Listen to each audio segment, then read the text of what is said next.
નમસ્કાર મિત્રો, હું છું ડૉક્ટર રૂપેશ એન નાકર. આજે આપણે એક ખૂબ જ અગત્યની ફૂગ પક્ષીનિયા એના જીવનચક્ર વિશે વાત કરવાના છીએ. સામાન્ય રીતે આ ફૂગ ઘઉંની અંદર ખૂબ જ નુકસાન કરે છે અને મોટાભાગના જે સિલેબસ બને છે ગુજરાતની યુનિવર્સિટીઝમાં તો ક્યાંક ને ક્યાંક પક્ષીની આવતું જ હોય છે. તો આ ખૂબ જ અગત્યનો એક ટૉપિક છે અને આજે આપણે એને જોઈશું. તો વધારે વિલંબ ના કરતા મિત્રો ચાલુ કરીએ પક્ષીનિયાનું જીવનચક્ર, જેને અંગ્રેજીમાં આપણે કહીએ છીએ લાઈફ સાયકલ ઓફ પક્ષીનિયા.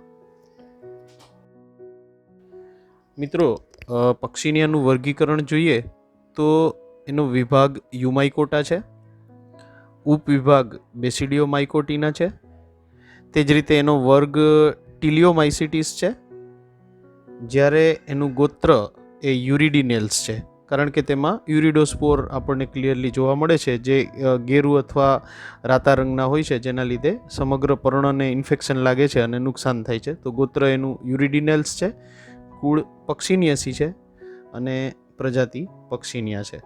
તો અહીં ચિત્રમાં તમે જોઉં તો ગેરુ રંગના ટપકા બતાવેલા છે જે ઘઉં પર છે. એ જ રીતે બીજા અન્ય વનસ્પતિઓ પર પણ ટપકા સ્વરૂપે એ રોગ લગાડે છે અને વનસ્પતિને નુકસાન કરે છે, જે બીજા જે ફોટો અથવા પિક્ચર છે એની અંદર પણ તમને જોવા મળશે મિત્રો. તો આ વર્ગીકરણ ખાસ યાદ રાખજો. ફૂગની અંદર વિભાગ યુમાઇકોટા, બેસિડિયોમાઇકોટીના, ટીલિયોમાઇસિટીસ, ગોત્ર યુરિડિનેલ્સ, કુળ પક્ષીનિયાસી અને પ્રજાતિ પક્ષીનિયા. મિત્રો, પક્ષીનિયાના પરિચયની વાત કરીએ તો એ સામાન્ય રીતે ઘઉં પર ગેરુ નામનો રોગ ઉત્પન્ન કરતી ફૂગ છે અને વિશ્વભરમાં કુલ 300થી વધારે અંદાજિત જાતિઓ જોવા મળે છે. અને જો ભારતની વાત કરીએ તો 150થી પણ વધારે જાતો એ ભારતમાં જાણીતી છે. ખાસ કરી અને ઘઉં સિવાય દારૂ હળદર જેવી વનસ્પતિ પર પણ એ પોતાનું ઇન્ફેક્શન જમાવે છે અને આ રીતે એ બે યજમાન વનસ્પતિઓને એ યજમાન બનાવી અને એમની ઉપર રોગના લક્ષણો ઉત્પન્ન કરે છે. તે યજમાન વનસ્પતિમાંથી ખાસ પાણી અને ક્ષારોનું શોષણ કરે છે અને એક કરતાં વધારે યજમાનને નુકસાન પહોંચાડે છે. આમ તે પરોપજીવી તરીકે કાર્ય કરે છે. અહીં વાત કરીએ તો ઘઉં એ પ્રાથમિક યજમાન છે અને દારૂ હળદર એ દ્વિતીયક યજમાન છે. માત્ર દારૂ હળદર પર જ જોવા મળે છે એવું નથી. આ સિવાય ગ્રામીની કુળની ઘણી બધી વનસ્પતિઓ છે, એમાં પણ આ ફૂગ પોતાનો રોગ લગાડે છે. પણ અહીં આપણે ઘઉંને ધ્યાનમાં રાખી અને ખાસ વાત કરવાના છીએ મિત્રો. તો સામાન્ય રીતે બે યજમાન, જેમાં ઘઉં અને દારૂ હળદરનો સમાવેશ થાય છે, આ બંને યજમાનને એ પોતે રોગ લગાડતું હોય છે. ગ્રામીની કુળની ઘણી બધી વનસ્પતિઓ પર એ રોગ લગાડે છે, પરંતુ અહીં આપણે ઘઉંની વાત કરીશું મિત્રો. મિત્રો, અહીં આ સ્લાઇડમાં તમને ઘઉં પર પક્ષીનિયા દ્વારા જે ઇન્ફેક્શન લગાવવામાં આવે છે એવા ઇન્ફેક્ટેડ ભાગો બતાવેલા આવે છે. તો અહીં 0થી 4ના સ્કેલમાં તમને અલગ અલગ ડાઘાઓ છે એ જોવા મળશે, જેને અંગ્રેજીમાં આપણે સ્કાર્સ કહીએ છીએ.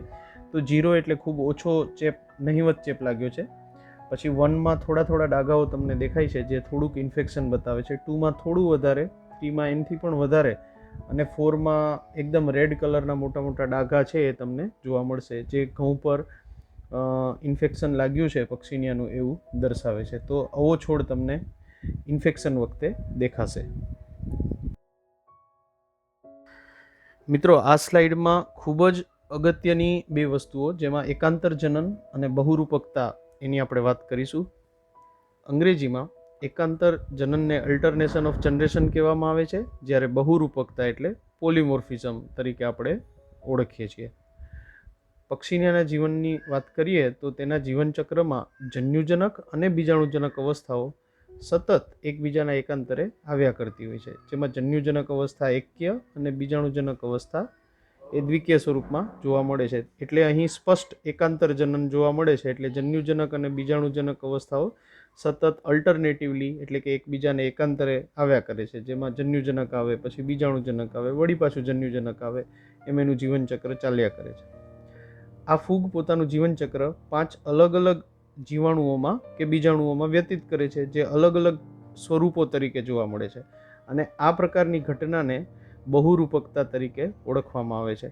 એટલે બાહ્યાકાર દ્રષ્ટિએ આ બધા બીજાણુઓ કે જીવાણુઓ છે અલગ અલગ પ્રકારના હોય છે, જેથી અંગ્રેજીમાં એને પોલીમોર્ફિઝમ કહેવાય. પોલી એટલે વધારે અને મોર્ફિઝમ એટલે બાહ્યાકાર રચનામાં ફેરફાર દર્શાવતા હોય એવી ઘટના, એને આપણે બહુરૂપકતા કહીએ છીએ. ઘઉંમાં જોવા મળતા સ્વરૂપો યુરિડોસ્પોર, ટેલ્યુટોસ્પોર વગેરે ખાસ હોય છે. જ્યારે દારૂ હળદરની વાત કરીએ તો તેના પર એસિડિયોસ્પોર, પિકનિડિયોસ્પોર અવસ્થાઓ જોવા મળે છે, જેને ગુજરાતીમાં આપણે પલિક બીજાણુ અને ચસા બીજાણુઓ જેવા નામોથી પણ ઓળખીએ છીએ. આ ઉપરાંત વચ્ચેની એક એવી અવસ્થા છે કે જે દરમિયાન જમીન પર પણ સ્પોર સ્વરૂપે બીજાણુઓ પક્ષીનિયાના જોવા મળે છે, જેને બેસિડિયોસ્પોર કહે છે.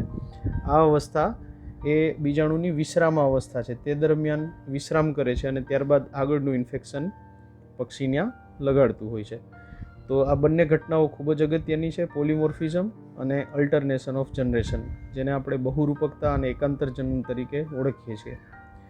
તો હવે આગળ વધીએ મિત્રો. પક્ષીનિયાની સૌથી પહેલી અવસ્થા એટલે યુરિડોસ્પોર અવસ્થા, જેને આપણે ગુજરાતીમાં કહીએ છીએ નિદાદ બીજાણુ અવસ્થા.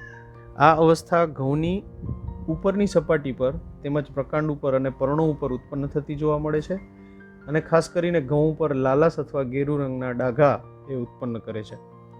આ બીજાણુઓ એક કપ આકારની બીજાણુધાનીમાં ઉત્પન્ન થાય છે, જેને યુરિડોસ્પોરેન્જિયા તરીકે આપણે ઓળખીએ છીએ. ગુજરાતીમાં એને પલિક બીજાણુધાની પણ કહે છે, જેમાં ઘણા યુરિડોસ્પોર એક દંડની મદદથી ઘઉંના પર્ણો ઉપર અધિસ્તર સાથે ચોટેલા હોય છે. હવે યુરિડોસ્પોરનો આકાર તમે જુઓ તો એ લંબ ગોળાકાર હોય છે. આ ઉપરાંત તે દ્વિકોષકેન્દ્રીય રચના ધરાવે છે, એટલે કે તેમાં 2 કોષકેન્દ્રો આવેલા હોય છે. પ્રત્યેક નિદાદ બીજાણુ સદંડી, એની દિવાલ જાડી અને 2 પળની બનેલી હોય છે, જેને બાહ્ય અને અંતઃ દિવાલ તરીકે પણ ઓળખવામાં આવે છે. બાહ્ય દિવાલ થોડી કંટકીય અને ગેરુ રંગ ધરાવે છે. આ યુરિડોસ્પોર ખૂબ જ ઝડપથી સમગ્ર ઘઉંના પાક પર રોગ લગાડે છે. પછી ગેરુ રંગમાંથી ધીરે ધીરે એ કાળા રંગમાં પરિવર્તિત થઈ જાય છે, જે સ્પોરની બીજી અવસ્થા છે, જેને આપણે ટેલ્યુટોસ્પોર અવસ્થા તરીકે ઓળખીએ છીએ. ટેલ્યુટોસ્પોરની અવસ્થા વખતે ઘઉં પર કાળા રંગના મોટા ધાબાઓ દેખાય છે, અને આ અવસ્થા પણ દ્વિકોષ કેન્દ્રીય જોવા મળે છે મિત્રો, જે આપણે આગળની સ્લાઇડમાં જોઈશું. મિત્રો, યુરિડોસ્પોર અવસ્થાના થોડા ફોટોગ્રાફ્સ અહીં બતાવેલા છે. તમે આકૃતિમાં જોઈ શકો કે લાલાશ પડતા ગેરુ રંગના ડાઘાઓ જ્યારે ઘઉં ઉપર ઉત્પન્ન થાય તો આપણે સમજી જવું જોઈએ કે આ અવસ્થા દ્વિકીય યુરિડોસ્પોરની અવસ્થા છે, જેને આપણે નિદાદ બીજાણુ અવસ્થા તરીકે પણ ઓળખીએ છીએ. અને આ અવસ્થા ખૂબ જ ઝડપથી ઘઉંના સમગ્ર ખેતર પર પોતાનો પ્રચાર પ્રસાર કરી દે છે અને ઘઉંને ખૂબ જ પ્રમાણમાં એ નુકસાન કરે છે. એક અંદાજ મુજબ લગભગ 30 થી 40% જેટલું નુકસાન યુરિડોસ્પોર અથવા તો પક્ષીનિયા દ્વારા ઘઉંને થતું હોય છે મિત્રો, આ સ્લાઇડ નિદાદ બીજાણુ અવસ્થા જે હોય છે એ એનાટોમીમાં કેવી દેખાય છે, એટલે કે આંતરિક રચનાની દ્રષ્ટિએ યુરિડોસ્પોર્સ બધા કેવા દેખાય છે એની છે. તો અધિસ્તર પર ખાસ તમને એની બીજાણુધાનીઓ યુરિડોસ્પોરેન્જિયા જોવા મળશે, જેમાંથી દંડ જેવી રચનામાં ઉપરની તરફ લંબ ગોળાકાર કે ગોળાકાર રચનાઓ, જેને આપણે યુરિડોસ્પોર કહીએ છીએ, એ ઉત્પન્ન થશે. તો અહીંયા તમને તૂટી ગયેલું અધિસ્તર પણ જોવા મળે છે, અને સાથે સાથે બીજાણુધાનીમાં ઉત્પન્ન થયેલા યુરિડોસ્પોર લાલાશ પડતા બ્રાઉન કલરના જોવા મળે છે, જે દ્વિકીય અવસ્થા છે મિત્રો. તો આ ખૂબ જ ઇન્ટરેસ્ટિંગ રચના છે, જે એક્ઝામમાં ઘણી બધી વખત તમને પૂછાતી હોય છે. મિત્રો, આપણે યુરિડોસ્પોરની વાત આગળ કરીએ તો એ દ્વિકીય કોષ કેન્દ્ર રચના ધરાવતા કોષો છે, જે યુરિડોસ્પોરેન્જિયામાં ઉત્પન્ન થાય છે, જે આપણે આગળની સ્લાઇડ્સમાં જોયું. ઘઉંના અધિસ્તરની ઉપરની તરફ એક બીજાણુધાનીનું નિર્માણ થાય છે, જેમાં ઘણા બધા બીજાણુઓ ગોઠવાયેલા હોય છે. રંગે લાલાશ પડતા કે બ્રાઉન કલરના હોય છે, જેને આપણે ગેરુ રંગ પણ કહીએ છીએ.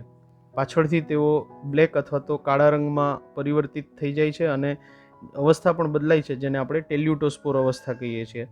માઇક્રોસ્કોપમાં જોતા આ સ્પોર ગોળાકાર અથવા લંબ ગોળાકાર દેખાય છે અને ઘઉંમાં ગેરુનો રોગ લગાડે છે. મિત્રો, યુરિડોસ્પોરની જે અવસ્થા છે એમાંથી ટેલ્યુટોસ્પોરની અવસ્થા આવે એનો મતલબ એવો છે કે રોગ વધારે મિચ્યોર અને પરિપક્વ બની ગયો છે, એટલે જ બીજાણુઓ રેડમાંથી બ્લેક રંગમાં અથવા તો કાળા રંગમાં કન્વર્ટ થઈ જતા હોય છે. તો અહીં જે લાલાશ પડતા બીજાણુઓ અથવા ગેરુ રંગના બીજાણુઓ તમને બતાવેલા છે એ યુરિડોસ્પોર અવસ્થા સૂચવે છે, જે પાછળથી પછી ટેલ્યુટોસ્પોરમાં કન્વર્ટ થવાની છે. મિત્રો, હવે વાત કરીએ બીજો સ્ટેજ, જેને આપણે ટેલ્યુટોસ્પોર કહીએ છીએ. આ અવસ્થાને ગુજરાતીમાં અંતઃબીજાણુ અવસ્થા તરીકે પણ ઓળખવામાં આવે છે. આ બીજાણુઓ પણ ઘઉં પર જ ઉદ્ભવે છે. જ્યારે યુરિડોસ્પોર માટે વાતાવરણ અનુકૂળ કે ફેવરેબલ ના હોય ત્યારે અંતઃબીજાણુ કે ટેલ્યુટોસ્પોરની રચના થઈ જાય છે. લગભગ માર્ચ એપ્રિલના સમયગાળા દરમિયાન આવા સ્પોર્સ ઘઉં પર ઉત્પન્ન થતા હોય છે. એક કપ જેવી રચનામાં ઉત્પન્ન થાય છે, જેને આપણે ટેલ્યુટોસ્પોરેન્જિયા અથવા તો અંતઃબીજાણુધાની તરીકે પણ ઓળખી શકીએ છીએ. આ પણ બે કોષની બનેલી દ્વિકોષ કેન્દ્રીય રચના કે અવસ્થા જ છે. બીજાણુના અગ્રભાગે ગોળ કે ત્રાકની જેમ અણી ધરાવતા જાડી પરંતુ લીસી સપાટી ધરાવતા બીજાણુઓ જોવા મળે છે, જે કાળા રંગની હોય છે. તો અહીં યુરિડોસ્પોર કરતાં થોડી અલગ રચના જોવા મળે છે, કારણ કે અહીં કાળાશ પડતી રચના તમને જોવા મળશે. અંતઃબીજાણુ આગળ જતા કોષ કેન્દ્ર સંયુગ્મન થતાં એક કોષ કેન્દ્રીય બને છે અને આગળ અંતઃબીજાણુ છોડને રોગગ્રસ્ત કરી શકતા નથી. તેથી તે અન્ય એક અવસ્થા, જેને આપણે બેસિડિયોસ્પોર કહીએ છીએ, તેમાં રૂપાંતરિત થાય છે. અને આ બેસિડિયોસ્પોર એક એવી અવસ્થા છે કે જે જમીન પર પડે છે અને ત્યાં જ યોગ્ય વાતાવરણ ન મળે ત્યાં સુધી વિશ્રામ અવસ્થા કે રેસ્ટિંગ સ્ટેજમાં એ જતું રહે છે, એટલે વિશ્રામ અવસ્થા એ ભોગવે છે. મિત્રો, અહીં ટેલ્યુટોસ્પોરની આકૃતિ ખાસ બતાવેલી છે. જે ડાબી બાજુની આકૃતિ છે તેમાં બ્લેક રંગના ધાવાઓ કે કાળા કલરના ધબ્બાઓ તમે જોઈ શકશો. કાળા રંગના ધબ્બાઓ ટેલ્યુટોસ્પોર અવસ્થા સૂચવે છે અને બાજુની આકૃતિમાં તમને એની એનાટોમી કે અંતઃસંરચના બતાવી છે. ટેલ્યુટોસ્પોર ત્રાક આકારના અને દ્વિકોષ કેન્દ્રીય રચના ધરાવતા હોય છે, જે તમે સરળતાથી ઓળખી શકો. મિત્રો, તો ઘણી વખત અંગ્રેજીના આઠડા આકારના પણ ટેલ્યુટોસ્પોર્સ છે જોવા મળે છે.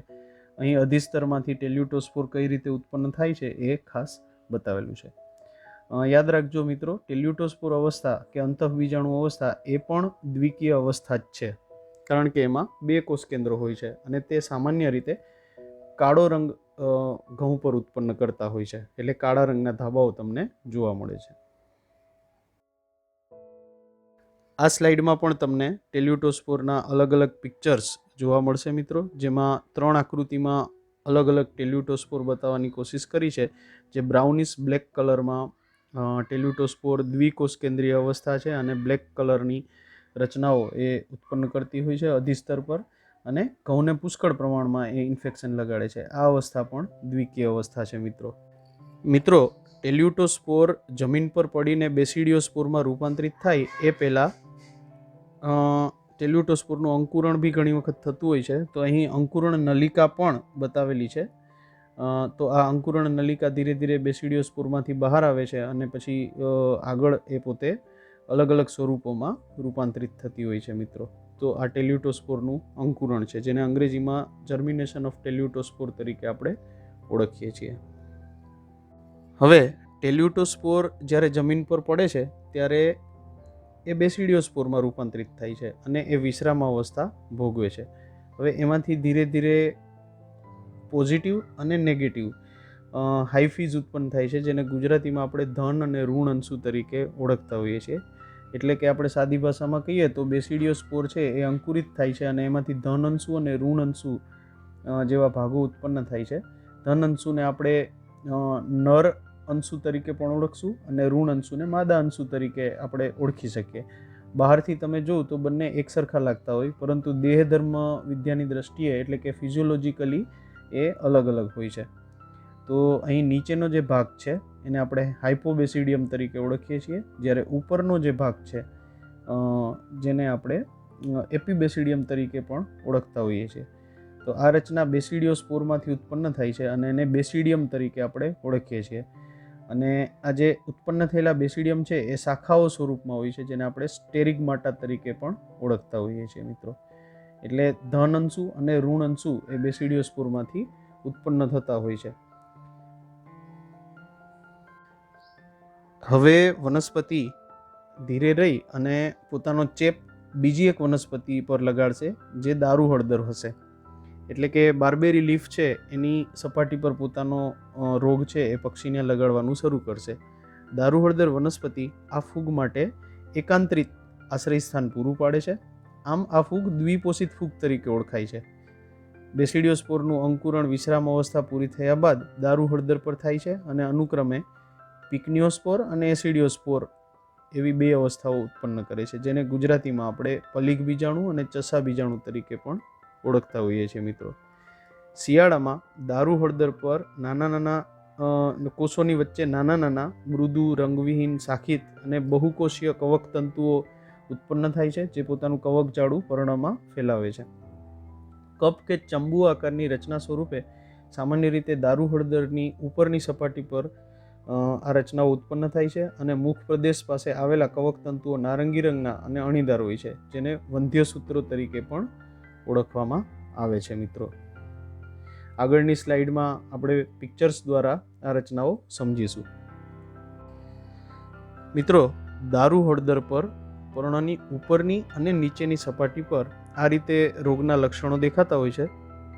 ડાબી બાજુની આકૃતિમાં ઉપરની તરફ બ્રાઉન રંગના ડાઘાઓ જે તમે જોવો છો એ ઉપરની સપાટી પર ઇન્ફેક્શન છે, જ્યારે નીચેની સપાટી પર લાગેલું ઇન્ફેક્શન પણ ડાઘાઓ સ્વરૂપે તમે જોઈ શકો છો, જે અનુક્રમે પલીગ બીજાણુઓ અને ચસા બીજાણુઓ જેને આપણે પિકનિડિયોસ્પોર અને એસિડિયોસ્પોરના નામથી ઓળખીએ છીએ એ પ્રકારના સ્પોર દારૂ હળદર પર ખાસ ઇન્ફેક્શન કે રોગ લગાડવાનું કાર્ય કરતા હોય છે મિત્રો.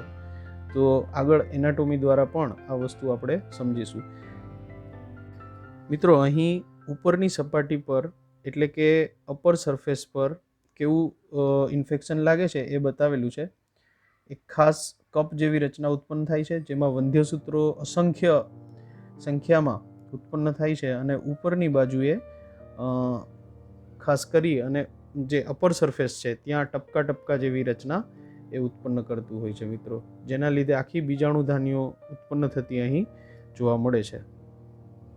મિત્રો, આ આકૃતિમાં આપણે ઉપરની સપાટી પર જે પિકનિડિયોસ્પોર ઉત્પન્ન થાય છે તેની વાત કરેલી છે. ખાસ કરી અને સ્પર્મેટિયા એટલે કે વંધ્યસૂત્રો દ્વારા એ તમને વંધ્યસૂત્રોની વચ્ચે વચ્ચે નાના નાના કવક તંતુઓ ઉત્પન્ન થયેલા જોવા મળશે. આ ઉપરાંત બીજાણુઓ પણ એ ઉત્પન્ન કરે છે અને એના ઉત્પન્ન થયેલા જે રિસેપ્ટિવ હાઇફી છે એની વચ્ચે કોષરસનું સંયુગ્મન પણ ઘણી વખત થતું જોવા મળે છે મિત્રો. અને નીચેની તરફ પોતાના કવક તંતુઓ એ ફેલાવી અને નીચેની સપાટી પર એસિડિયોસ્પોર નામની રચના એ ઉત્પન્ન કરતું હોય છે, જેના ગુજરાતીમાં આપણે ચસા બીજાણુધાની તરીકે ઓળખીએ છીએ અને ઉત્પન્ન થતા બીજાણુઓને ચસા બીજાણુઓ તરીકે ઓળખીએ છીએ. મિત્રો, ઉપરની બાજુએ વાત કરીએ તો ચંબુ આકારની રચનાઓ જે છે એમને પલીગ બીજાણુધાનીઘર તરીકે ઓળખવામાં આવે છે, જેમાંથી પલીગ બીજાણુઓ પુંજન્યુ અને સ્ત્રીજન્યુની શૃંખલા બનાવે છે. આગળ જઈને દારૂ હળદરની નીચેની સપાટી પર એસિડિયોસ્પોર્સ અથવા તો ચસા બીજાણુઓ બનાવે છે, જે રંગસૂત્રોની દ્રષ્ટિએ એકકીય હોય છે મિત્રો, યાદ રાખજો. અહીં પાસે પાસે આવેલા બે ભિન્ન અંશુ ધરાવતા બીજાણુઓના કોષ કેન્દ્રની મદદથી આશ્રયદાતા કોષો વચ્ચે યોજી પ્રવર્ધ પદ્ધતિ વડે, જેને આપણે અંગ્રેજીમાં પ્લાઝ્મોગેમી કહીએ છીએ, એ પદ્ધતિ વડે દ્વિકોષ કેન્દ્રીય અવસ્થા બનાવી અને પોતાનું કવક જાળ એ ઉત્પન્ન કરે છે. બે ભિન્ન અંશુ ધરાવતા કોષ કેન્દ્ર એક જ કોષમાં રહે છે, પણ કોષ કેન્દ્ર સંયોગ પામતા નથી, જે પાછળથી ફરી પાછા યુરિડોસ્પોરમાં રૂપાંતરિત થઈ જાય છે અને બાજુમાં જો ઘઉંનું ખેતર હોય તો તેના પર રોગ લગાડવા માટે તૈયાર હોય છે.